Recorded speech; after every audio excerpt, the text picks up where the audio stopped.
To me, invention in architecture is when you go to the roots of architecture, the program of what life will be in the building, its function of activities, whether it's a school or a concert hall or a courthouse or a residential building, and the materials which you use. And these become the inspiration for formal invention. In other words, you cannot separate the end objective of architecture from invention. And so that architecture is not about abstract invention, but about inventing in the context of the problems it's trying to respond to. It's quite an interesting question, and that somehow as architects one gets always asked where inspiration comes from. I think inspiration is something that each designer, each creative person that you meet will give you a completely different answer.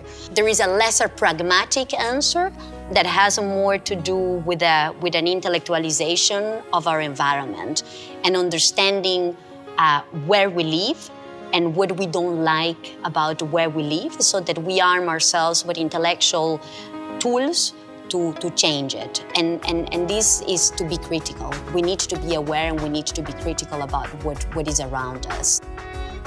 What is important in the process to me is taking it through the execution, all the way to the point of it being delivered and then it actually working. If it matters to people, then it matters as innovation. Otherwise, it's an overused term and it tends to be, seasoned again into everything that people do. Light is, of course, one of the fundamental principles in any space, in particular in a teaching environment for children. We had a very challenging interior space, which is 35 meters long and only 4.5 meters wide.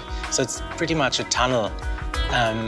In terms of daylight, we made sure that we had daylight at both ends and also natural ventilation, cross ventilation.